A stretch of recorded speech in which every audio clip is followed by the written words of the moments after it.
Heartwarming moments and penetration. What more could you ask for from a modern rom-com? Am I right? Based on the book by Casey McQuiston and directed by Matthew López, Red, White, and Royal Blue follows mortal enemies, Prince Henry of England and the first son of the United States, Alex Claremont Diaz, as they forge a fake relationship that blooms into a hot, steamy romance. With screenplay by Matthew López and Ted Malawer, it's a sweet, touching movie. I'm going to talk about the 3 ingredients that make this movie a delicious, fruity-ass cake that is a nearly perfect rom-com. It works because it follows a recipe of chemistry, humor, and high stakes.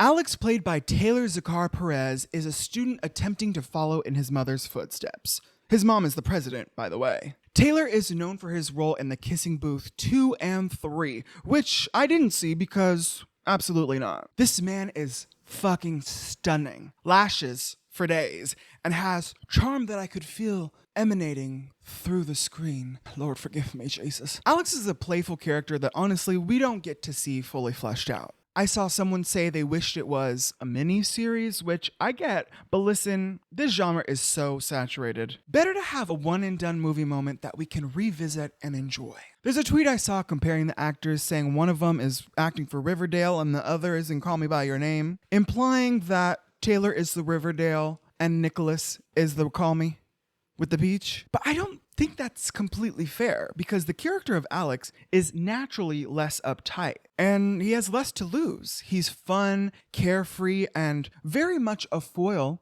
to Prince Henry, which is why they work so well. Taylor portrayed Alex exactly as he was supposed to, with the material that he was given. He had fun with it, and it's clear that this man can carry a film, as this movie was mostly about Alex. Although they had this gorgeous man playing a role that's 10 years younger than he is. Oh yes, Alex the character is supposed to be 21, and Taylor the actor, the man, is 31. No matter how good he looks, I still wish they would have gotten someone a little bit younger, especially since his love interest plays younger a lot more believably to me. He's just got a baby face. Also, real quick, Twitter is a fucking cesspool. Everyone thinks that they're a film critic.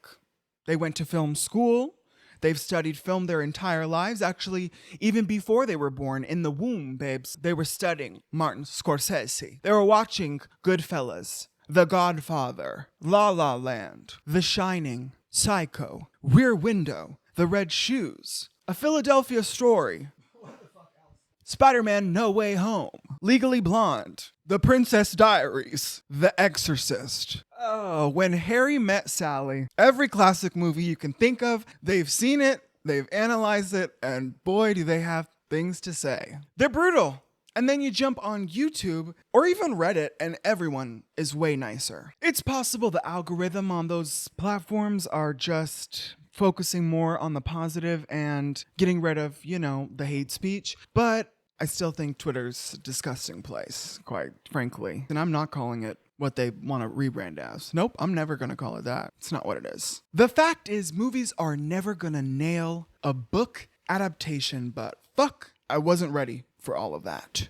This book is beloved by so many people, and it quickly rose to the top of the motherfucking New York Times bestseller list because it's just that good. And quite frankly, I would rather see books being adapted well than more of these fucking reboots, requels, sequels of IPs that we're familiar with from the 80s and the 90s that we just don't need any more of. And you know exactly what the fuck I'm talking about. Prince Henry, played by Nicholas Galitzine, known for The Craft Legacy, Purple Hearts, and the hideous live-action Cinderella on Amazon fucking Prime starring Camila Cabello and James, I'm not going to say his last name, because I'm not going to give him any more clout than he has already got. But all I'm going to say is he plays a fucking rat. That's all you need to know about that. Prince Henry, played by Nicholas Galitzine, is a well-mannered, gorgeous, privileged, handsome prince of England. He must face not only his feelings for Alex, but his reality as part of the royal family. Nicholas played the role with class and ass, giving us English I went to an all-male boarding school realness. Together, Taylor and Nicholas have solid chemistry, which they've got to have because it's the foundation of the film. If they didn't work, it wouldn't work. There's a spark when they look into each other's eyes, and I love the energy that their relationship creates. Off-screen, both actors keep their sexuality close to their chest, which is completely understandable. It's no one's business except yours. Although Nicholas has played a few queer characters in his time, and he's in Bottoms. This film is full of humor that just gets it. And you want to know why? Because it was written by the gays, for the gays, girls, and theys. Matthew and Ted know what they're doing. Even though sometimes the writing was trying a little hard to be young. Oh my god, Gen Z. But there were a lot of cackle-worthy moments, I will say. They didn't have me on the floor, but they gave me a solid chuckle. The writing is just cringy enough that it becomes endearing. It's co-written by the director of the film, who doesn't have many film credits as he spent most of his career writing for the stage, honey. Matthew López is most well known for his play The Inheritance, which took home the Tony Award for Best Play in 2020. He also won similar titles at Drama Desk and the Laurence Olivier Awards, the UK equivalent to the Tonys. The second writer, Ted Malawer, is also a playwright as well as a children's book author.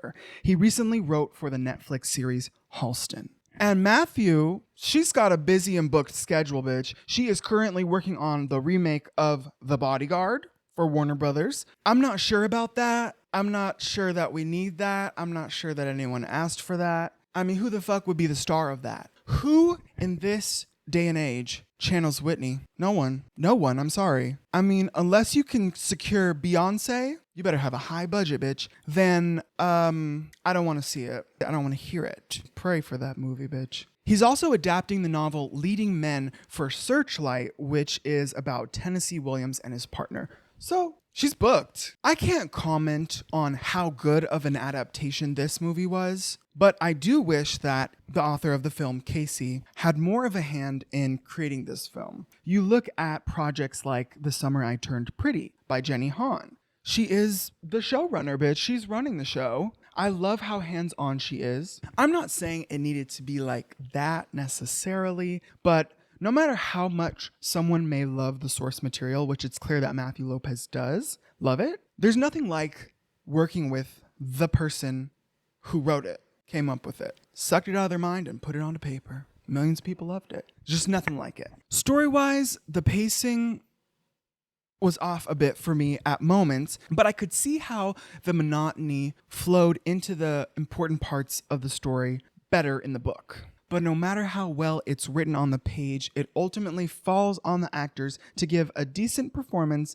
and I gotta say, they delivered. First of all, Uma Thurman and that southern accent, an enigma. Something I can't explain. Some scenes it feels right, and others had me going, what were they thinking with this accent? But Uma didn't hesitate to give us iconic moments like she's done so many times for us in the past. What do you need, honey? Truvada, condoms, anal beads, douche, poppers? I mean, what a mom. Sarah Shahi as Zara gave us this moment, just a nod to Succession. Basically love it. I also got to say that Taylor had excellent moments of delivering humor. Not always seamlessly, but enough to get me to really like his character. Humor creates warm feelings in us that helps us get invested in the characters at the center of the film. It's why we like rom-coms and why they bring us back again and again. Speaking of why we care, let's talk about the final ingredient. Rom-coms don't involve international alien invasions, but there is usually some kind of stakes to get us to care about the couple. It's not a straight line to love, especially in this case, but rather a curved path and sometimes a fork in the road. In Princess Bride, a man is fighting for a damsel in distress. In 51st Dates, a man is trying to win over a woman who has short-term memory loss. The Big Sick is about a man who must learn how to blend two different cultures when the love of his life is diagnosed with a mysterious illness. The stakes don't have to be terribly high, but they've got to be something worth fighting for. In this film, the stakes are incredibly high. Alex and Henry being together doesn't affect just them, but possibly two different countries. For Prince Henry, it's about redefining the monarchy and if England is ready to embrace a queer member of the royal family. He even questions the monarchy's role in England multiple times in the film, and although that might have been an eye-roll moment for the Brits, I thought it was saying something important. What is their role in the modern time? And is it important enough to keep a royal closeted? For Alex, an entire election is seemingly riding on him, which is wild that you'd put that much pressure on a 21-year-old who happens to be the son of the president, who happens to be up for re-election. It's just a lot. He's not even the one running. It's his mom. And don't even get me started on the Grindr hookup of a journalist who Alex has no desire to have anything to do with, but keeps fucking popping up. Please escort this man out of the fucking White House right fucking now. Thank you. There's always got to be some bitch in the way. This movie sets itself apart from other rom-coms in that way, as it's not as simple as racing to the airport to confess your love before she leaves. It's about breaking tradition and standing tall in the face of adversity. Wow, this got really deep, really fast. Before I wrap things up, I gotta talk about the R rating. It makes absolutely no sense as there was no violence, barely any cussing, yet you throw in some gay sex and bam! It's immediately rated R. I'm sorry, babes, but if you think this is too steamy for a PG-13, then I'm gonna direct you to Top Gun. Cause you wanna know what that got? Yeah, PG. PG. Oh yes, and that scene was way steamier. I mean, Tom Cruise was all up in her space. Granted, they're silhouetted the entire time, but fuck, I had to wipe the sweat off of my screen. The sex in this movie is brightly lit, and there's light penetration, big whoop. You don't see any of it, and it's such a sweet, warm, intimate moment. There's even a little suck, but it's so quick that the next scene starts and you already forgot it happened. The MPAA acts like you see a guy get a full facial or something. Calm down. I mean, the writing cleverly tiptoes around so many horny phrases that other movies wouldn't even bat an eye at. But because of these constraints, the writing had to be witty, and in turn we got some iconic lines. At the end of the day, who fucking cares, because it's on a streaming service, so anyone can watch it. But it just bugged me that they gave such a tame film a rating of R. My theory is just because it's gay, and I'm sticking with that. Red, White, and Royal Blue is one hell of a good gay time that knows its target audience while pushing the boundaries of what a rom-com can be. It's a win for upbeat, positive queer representation, and it sets the stage for more playful gay films like this. I give Red, White, and Royal Blue its fine. If you're craving more movie content from me, check out this playlist right here. Until next time, see you at the movies. Mahalo for watching. Bye.